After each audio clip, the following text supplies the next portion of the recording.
let's get into this game. I actually want to talk about our projected starting 11, and then we can get into certain lines of the field, most notably striker. And this is the lineup that we came up with. And so everybody needs to chime in here. We got Matt, ice cold, ice freeze in goal. We got John Tolkien and Richards and McKenzie center backs. Freeman getting another run out at the right back spot. Got Adams and Cardoso as the holding midfielders, Luna, Tillman, and Aronson, and then Haji Wright up top. The only one I thought maybe you could change. Who came up with this? We did? I don't know, but the one I did see this, our producers came up with this. But Tyler Adams, I don't know if it's worth risking him. If he definitely needs rest to rest a sore foot, I don't know why you'd roll him out against not very good Saudi team. So I would maybe throw in somebody else, maybe Paxton Aronson from the beginning if you did want to. No, I don't know. Who else? De La Torre. You run it back with either De La Torre or Berhalter, one of the two. Okay, I'm just saying if Tyler's not good to go. He praised those two guys pretty good after that Trinidad game. If you saw the presser, right? Yeah. So yeah, Chuck, this might be. Is this your projected 11? Who's you want to own this or what? Yeah, I mean, I made suggestions. There was a starting 11 that was floated to me, and I was like, oh, I probably like Turner was in goal. I said, you're not putting Turner in goal for this game. I said, Matt Freese has won the starting job for the tournament. He started the first game. This isn't a handout here, handout. This is continuity. This falls into the continuity side of the conversation. Well, what do you need? What do you need to do to experiment with Matt Turner? I'm just kidding. Go ahead. Keep going. You know, that's not a player to experiment with. Well, that would be Chris Brady then. Chris Brady would be the experiment. Right. And he was a replacement player for the roster. Right. So Tolkien would be the one because Max Arfson, I actually thought he did a good job because the game catered to his style of play. When the ball is in the attacking end of the field for your team and a team that's kind of dropped back a little bit or in a mid block, they're not really aggressive. They're not going to force you to defend. That's when Max Arfson looks so dynamic and dangerous because with Columbus, it's the same thing. They typically have most of the possession. They're typically the most, probably I'd say for the most part, engaging teams in the attacking third. They have possession. So Max Arfson has that flexibility and the freedom to attack more than defend. He's not on an island when he's on an island. But in this game against Saudi Arabia, maybe there will be more opportunities where Saudi Arabia are going to be in the attacking half, are going to be looking to defend. So why not get a natural left back out there and see what John Tolkien can do? Can he continue to make an impact? Yeah, I like the Tolkien change. Yeah, no problem. Freeman, I really liked what I saw from Freeman. If he can just continue to get more reps, I think that's me and Tony. We talked about him in MLS. I think he had some rough moments in the friendlies ahead of this tournament. But I really liked what I saw from him in Trinidad. He wasn't afraid to play in those tight spaces. So let's get him in there.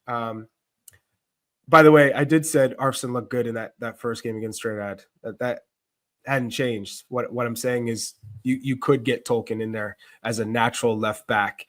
In the midfield, Adams and Cardoso. Adams, I think he's dealing with turf toe maybe. So if he needs more rest, don't play him. But if you wanted to see those two together, it's a good match. But Luca De La Torre and Berhalter, I thought were very good as well.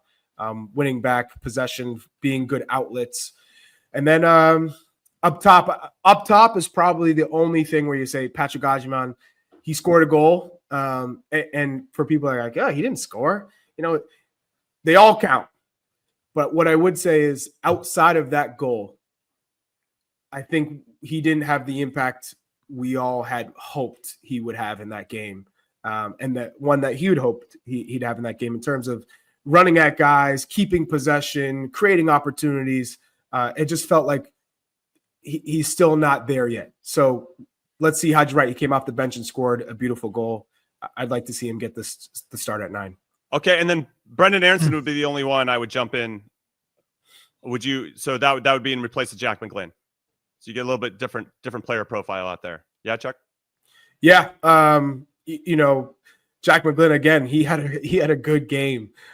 But when you don't when you're not asking him to defend, when you're not asking him to be isolated on the wing, because he's always going to tend to come inside. He's left-footed, right. A beautiful service. But because he can't cover that much ground, he's not quick. He has no pace. He's not quick.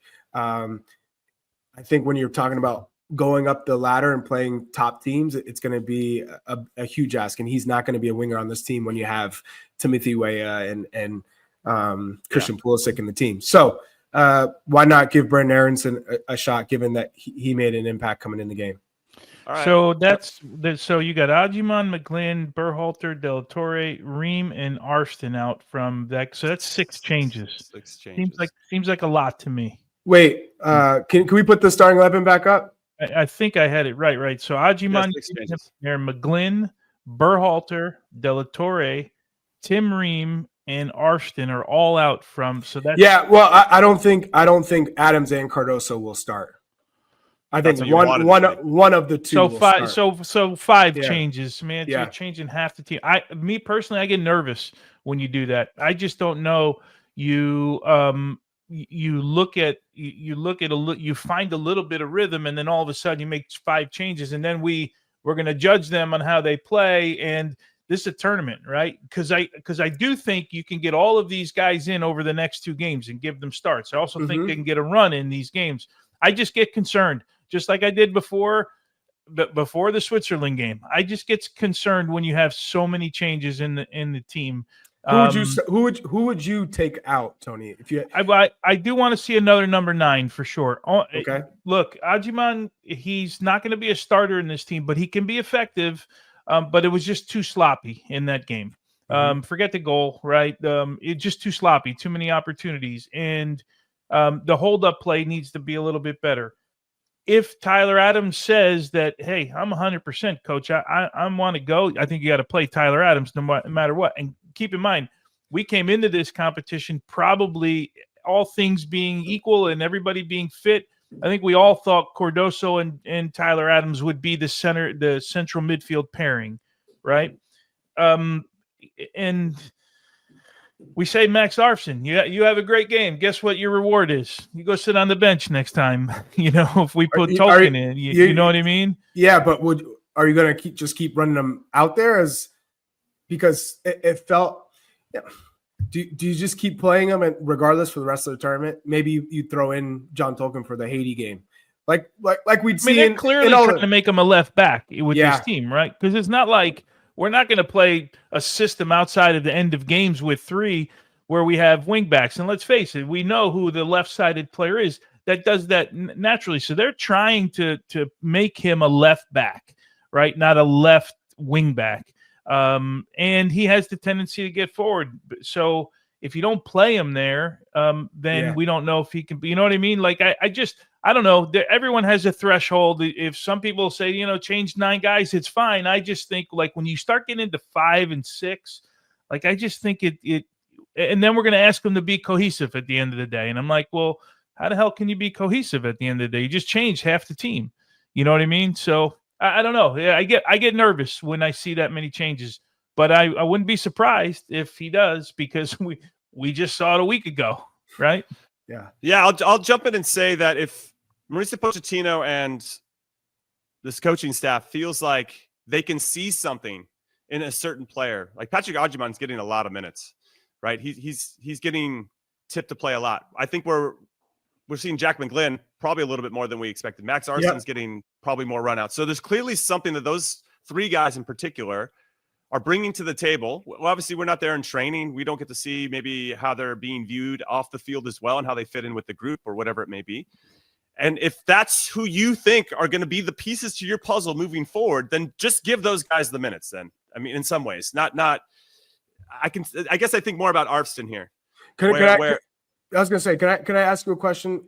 You finish your thought, and then I just want to ask you a question. No. I guess this pertains more to Arfson because he's in more of a defensive position and could be seen as the next tier. Like, it's basically between him and Tolkien at this particular moment. It feels like that to be who's ever going to be behind Jedi Robinson. So if Max Arfson's your guy, then you want to see him against different types of teams and players as much as you can to really properly evaluate him to make sure that that is who you exactly think is going to be the right guy.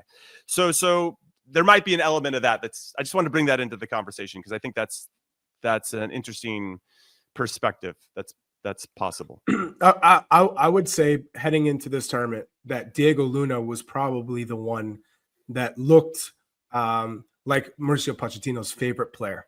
That he's been on this rise under Mauricio Pochettino, both with the national team but also club form.